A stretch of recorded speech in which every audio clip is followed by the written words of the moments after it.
الحمد لله وحده والصلاة والسلام على من لا نبي بعده أما بعد فأعوذ بالله من الشيطان الرجيم بسم الله الرحمن الرحيم سبحان الذي أسرى بعبده ليلا من المسجد الحرام إلى المسجد الأقصى الذي باركنا حوله لنريه من آياتنا إنه هو السميع البصير صدق الله مولانا العظيم وصدق رسوله النبي الأمي الكريم ونحن على ذلك لمن الشاهدين والشاكرين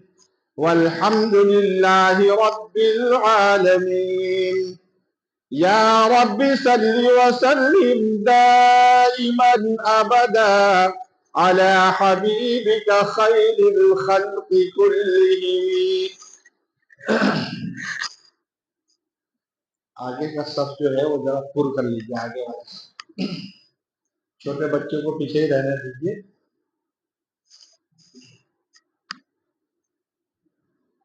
گزشتہ جمعہ میں نے وعدہ کیا تھا کہ انشاءاللہ معراج سے متعلق گفتگو کی جائے گی. رجب کا مہینہ شروع ہو گیا ہے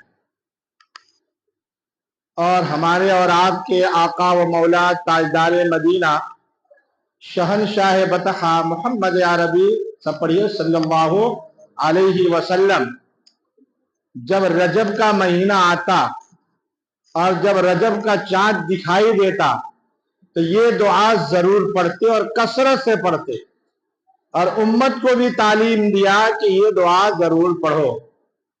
اللہم بارک لنا فی رجب و شعبان وبلغنا رمضان. فرماتے کہ اے اللہ تو برکت عطا فرما رجب اور شعبان میں. اللہم بارک لنا فی رجب و شعبان, رجب اور شعبان میں برکت عطا فرما. وبلغنا رمضان, اور رمضان تک ہمیں پہنچا. یہ دعا کثرت سے مانگا کرتے, اس لیے ہمارے لیے بھی ضروری ہے کہ ہم بھی اس دعا کو پڑھیں اور کثرت سے پڑھیں تاکہ اللہ کے نبی صلی اللہ علیہ وسلم کی سنت ادا ہو جائے.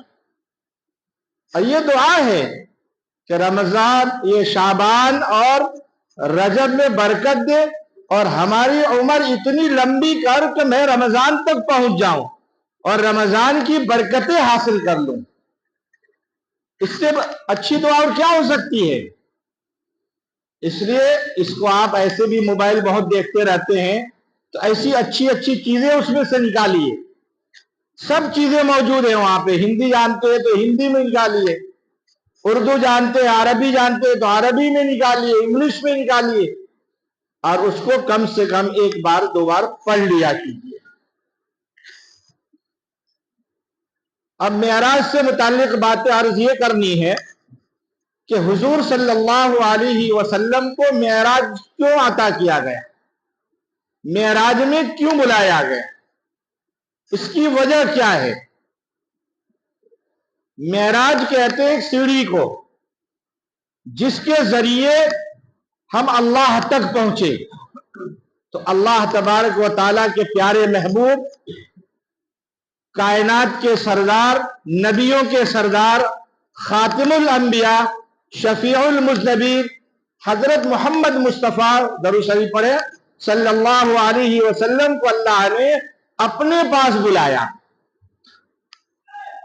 کیوں بلایا آخر؟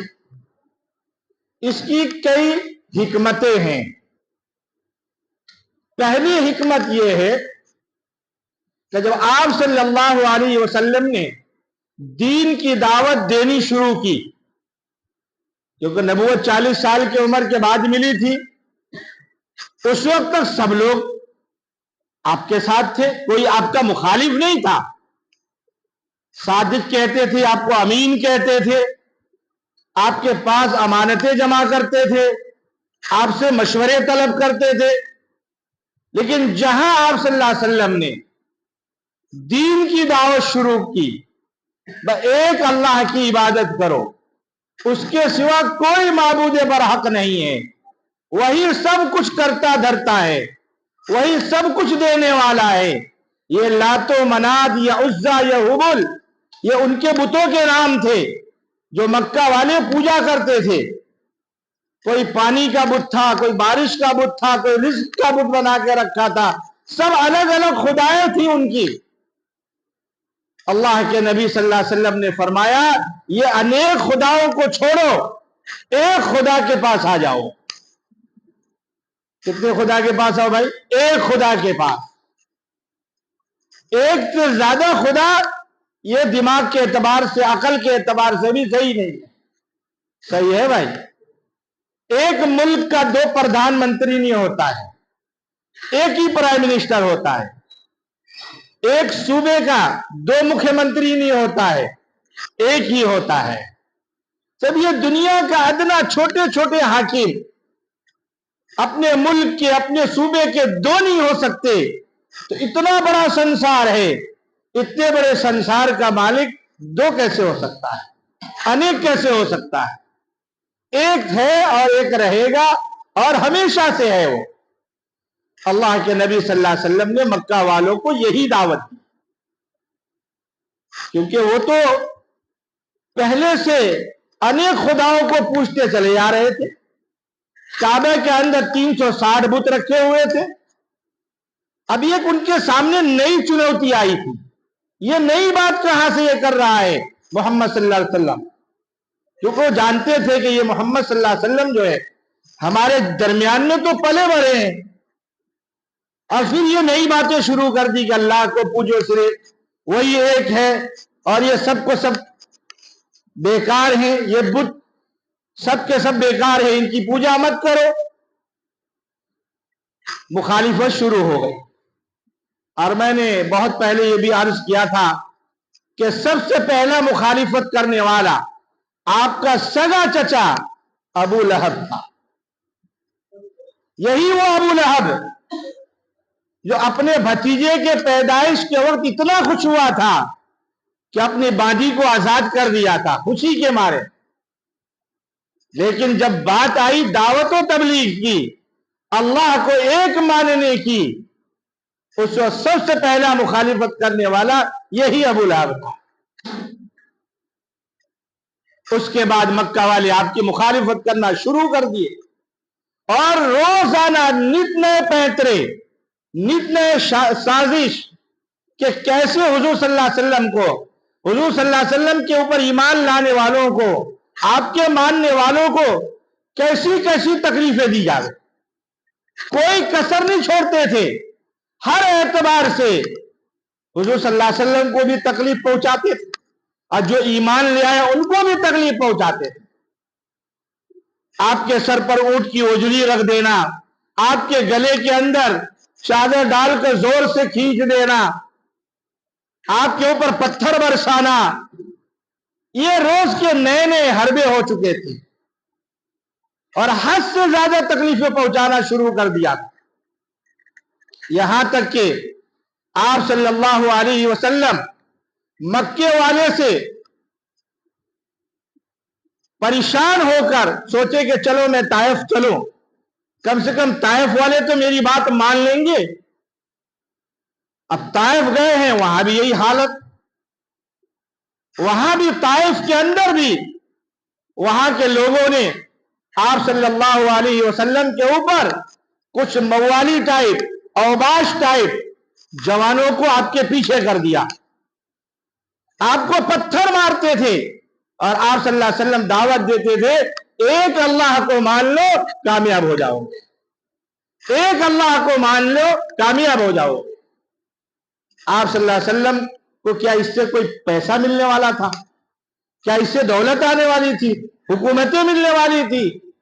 یہ تو اللہ کا حکم تھا.